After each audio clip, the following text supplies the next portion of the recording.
Together, we will make America strong again. We will make America proud again. We will make America safe again. And yes, together, we will make America great again.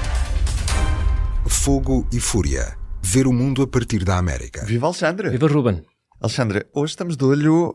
Bem, estamos sempre de olho nos Estados Unidos, mas hoje estamos de olho, em particular, numa primeira fase, no Texas, que aprovou uma nova lei anti-imigração. O Texas é um estado que fica no sul dos Estados Unidos, na fronteira com o México. Tem um peso forte desta imigração dos latinos que atravessam a fronteira, uns de forma menos legal, outros mais legal. Mas o que é que na prática esta lei determina e porque é que acabou por ser suspensa ao fim de poucas horas?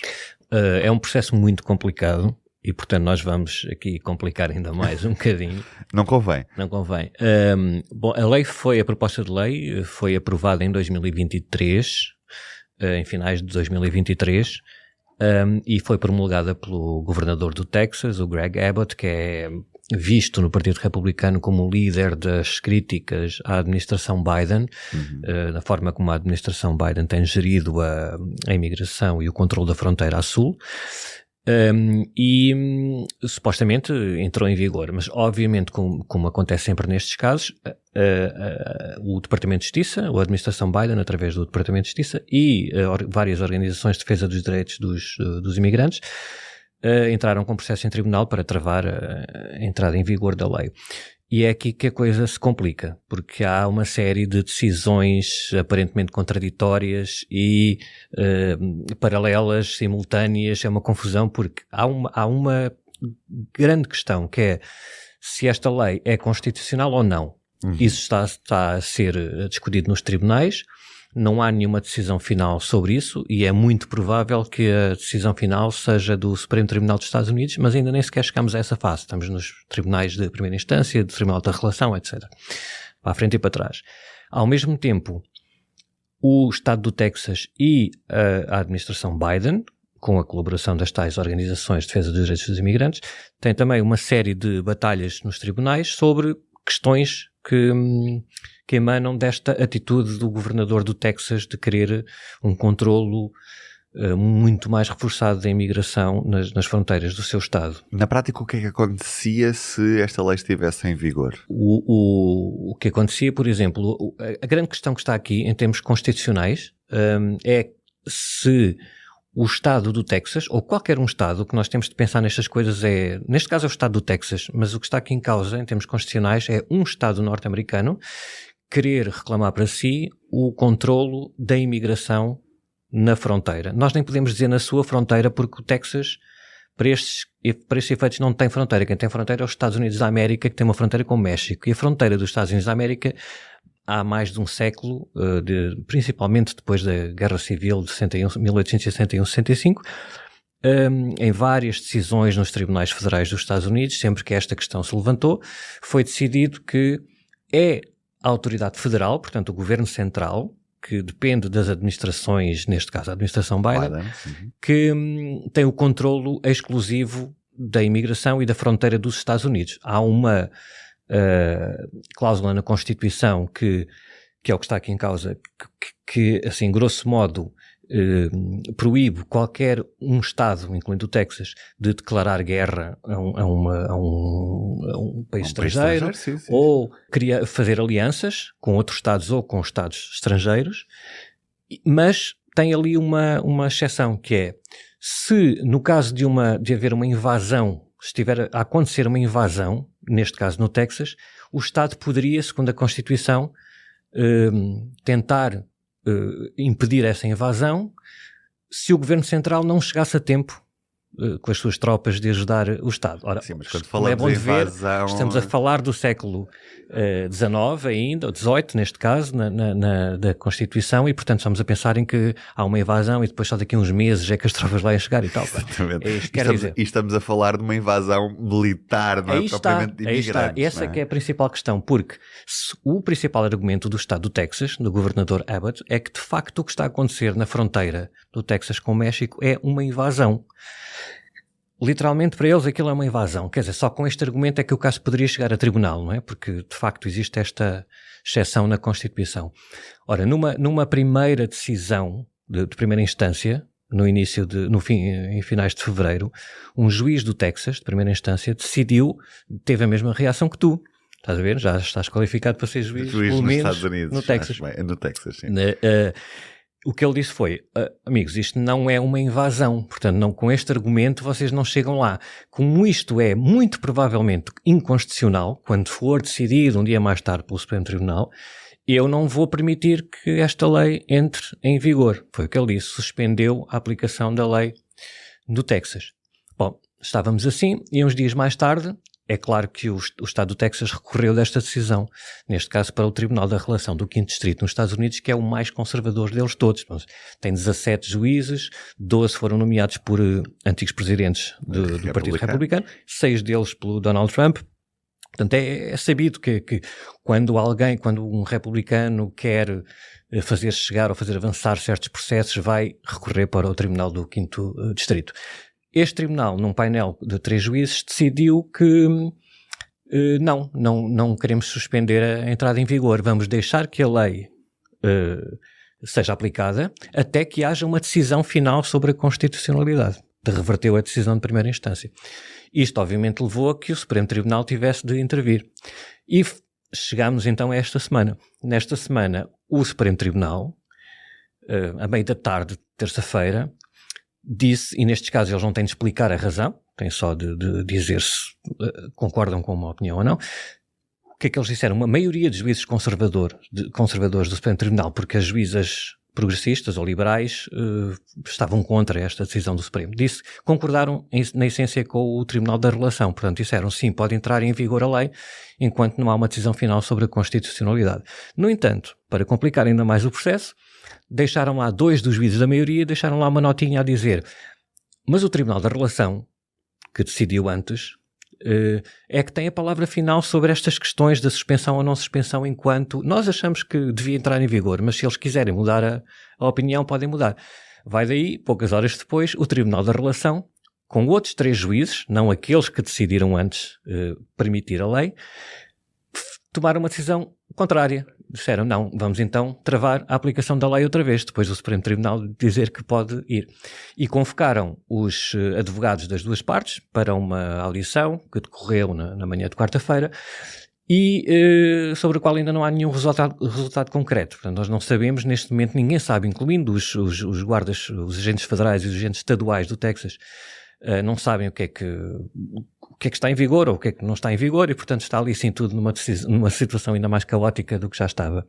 Mas este caso é muito importante, se nós não nos atendermos tanto à questão agora prática do Texas e da imigração e tal, porque levanta uma questão, a questão que, para muitos historiadores, é hoje consensual, apesar do que alguns republicanos nos tentam fazer crer, incluindo o Donald Trump, que foi o que provocou o início da Guerra Civil de 61-65, que foi primeiro, o acontecimento mais direto foi a eleição, a vitória do Abraham Lincoln, que para os estados que tinham escravatura, foi vista como a antecâmara do fim da escravatura. Portanto, eles, apesar do Lincoln nunca ter dito isso, aliás, o Lincoln tem discursos em que disse que se for posto perante uma decisão entre manter a escravatura ou manter a união dos Estados Unidos, ele ia sempre manter a união dos Estados Unidos. Portanto, ele nunca teve uma posição de princípio completamente contra a escravatura. O que ele queria era que não houvesse uma desagregação dos Estados Unidos da América.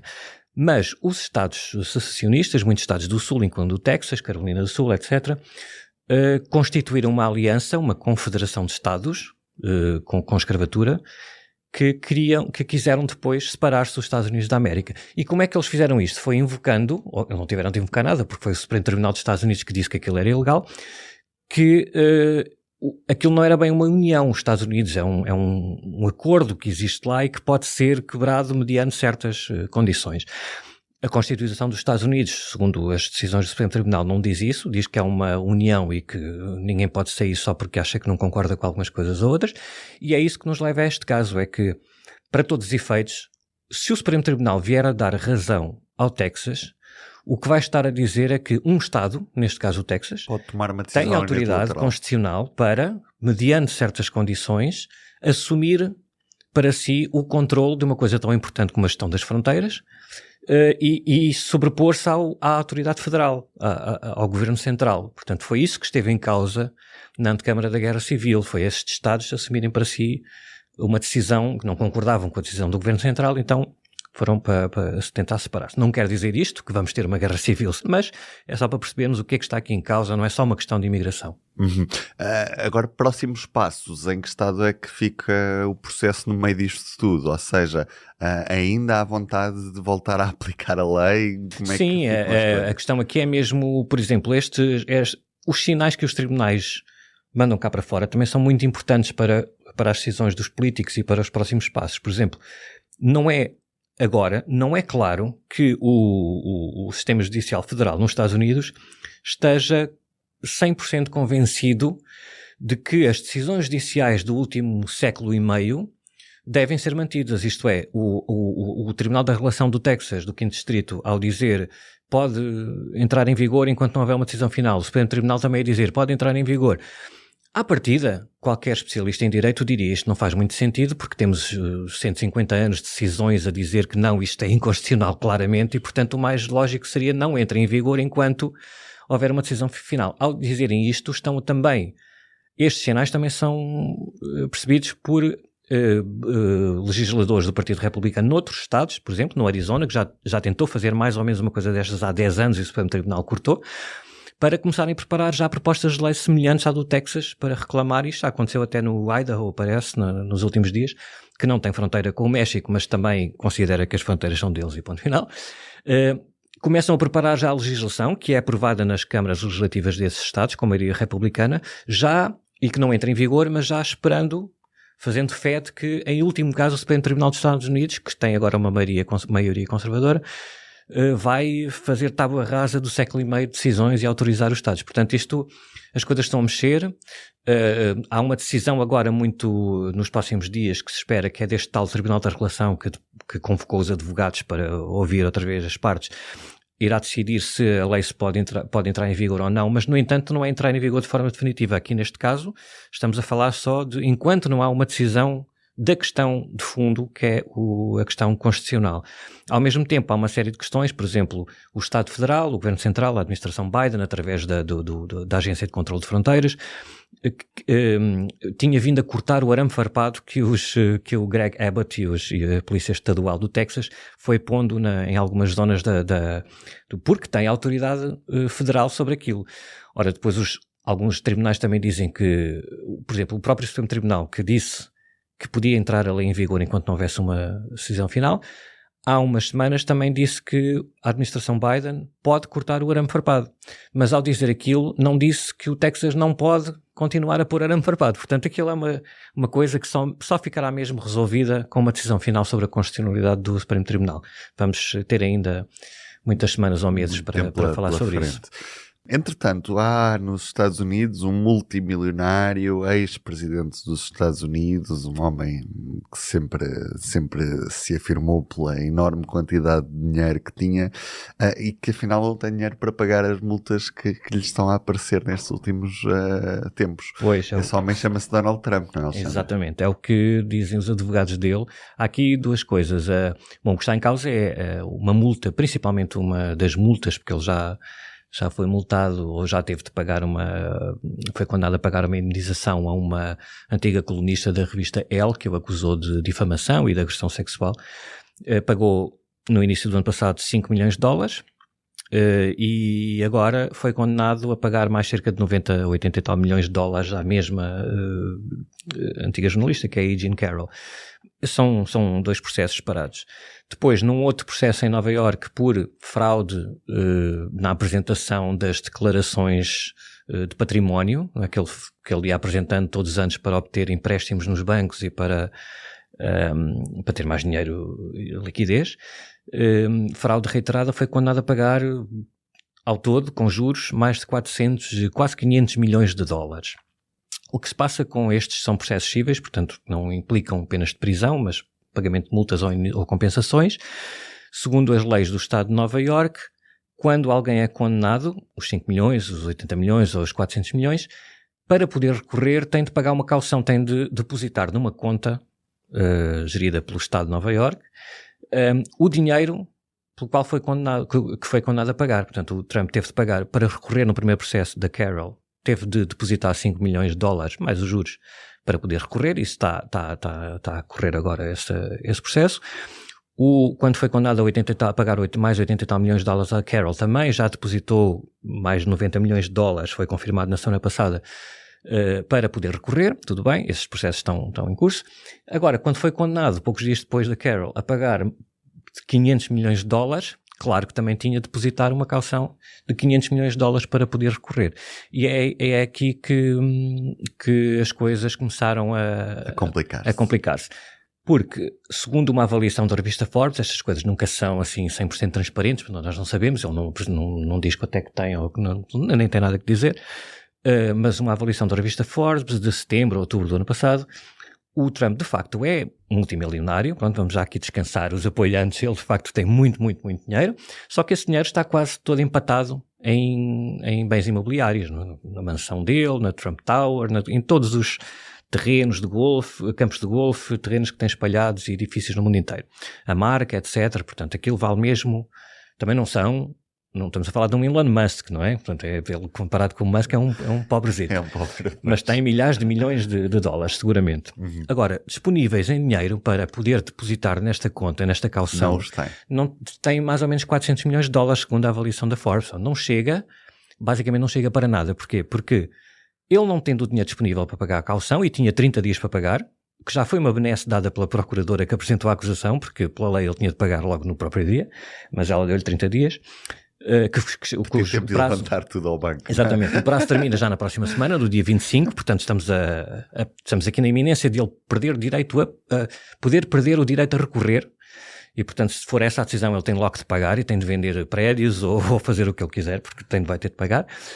Mas por estes dias o que acontece é que ele viu que não tinha dinheiro suficiente para depositar e começou a tentar negociar com empresas de fiadores, e também podia ser com bancos diretamente, mas o mais provável era aqui com estas empresas especializadas nestes pagamentos. Só que o que é que acontece? Não só devido à fama que o senhor já tem, de ser difícil depois, não é? Como é que vamos receber este dinheiro de volta?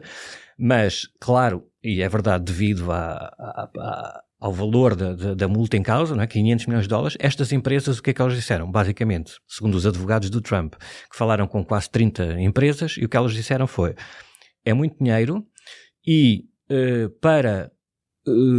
para que nós possamos ter uma garantia, não aceitamos bens imobiliários, não, essas coisas, é dinheiro. Queremos dinheiro, ou então uma nota de crédito irrevogável, uma coisa, não aceitamos como garantia bens imobiliários. Portanto, como ele tem o dinheiro todo em bens imobiliários, ele teria de encontrar mais 500 milhões de dólares para dar como garantia às empresas para elas pagarem a caução de 500 milhões de dólares. Portanto, estamos aqui a falar de um movimento de quase 1.000 milhões de dólares que ele teria de conseguir nestes dias.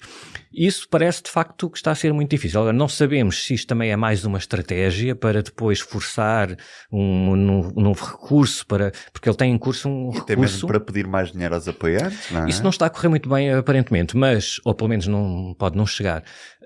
Mas ele já pediu uma redução da multa para 100 milhões de dólares e uma extensão do prazo de pagamento, mas é muito difícil que isso venha a ser aceito, porque há várias decisões nos tribunais de Nova Iorque e à partida não vão arranjar uma exceção para ele, mas obviamente que isto pode fazer parte dessa estratégia para pressionar o tribunal que está agora a decidir esta diminuição, este pedido de diminuição para diminuir ou para estender o prazo. Não sabemos, é preciso esperar pela próxima semana. O que é certo é que a partir do dia 25 de março, se ele não pagar, se ele não depositar aquele dinheiro, a procuradora vai poder pedir ao tribunal o arresto de bens e possível venda pública da Trump Tower, por exemplo. Vamos poder assistir isso em último caso. Não está a correr bem a angariação de fundos, porque segundo as contas de campanha que foram apresentadas nas últimas horas, o dinheiro que está a ser usado para pagar estas contas E para alimentar a campanha do Donald Trump, quer dizer, o dinheiro não dá para tudo, mas estamos a falar de 500 milhões de dólares e não se arranja assim só com pequenos doadores, embora ele, de facto, consiga captar muito dinheiro. Portanto, Sr. Trump paga o que deva, porque senão as coisas Vamos vão ver ficar depois. piores. Exato. E este caso, só mesmo para terminar, porque às vezes há pessoas que dizem, bom, mas se ele for eleito presidente, depois isto apaga-se tudo. Não, ele só tem, um presidente dos Estados Unidos só tem autoridade para emitir perdões ou apagar completamente condenações de casos julgados no sistema federal dos Estados Unidos. Por exemplo, dois das acusações criminais contra ele São estaduais. São estaduais e outras duas são federais. As que têm que ver com a subversão dos resultados eleitorais de 2020 em Washington e a questão dos documentos, ele ter levado documentos secretos para a mansão, são casos federais. Portanto, se ele for eleito presidente e se entretanto vier a ser julgado e condenado, pode de facto tentar perdoar-se ele próprio ou se não houver um julgamento até lá, diz ao novo procurador-geral nomeado por ele para arquivar isso, e de qualquer forma ele estando em exercício de funções também não pode ser alvo de acusações criminais, portanto aqueles processos no limite ficariam parados e depois logo voltariam depois, mas certamente que ele iria tentar perdoar-se ele próprio e esses processos acabariam por não darem nada no fim. Os processos estaduais e este tipo de processos cíveis em Nova Iorque também, ele não vai poder fazer nada, seja presidente ou não, portanto se for mesmo condenado a pagar 500 milhões de dólares, vai ter de pagar os 500 milhões de dólares. Obrigado, Alexandre. Obrigado, até à próxima. Um abraço, até à próxima. Obrigado. O público fica no ouvido.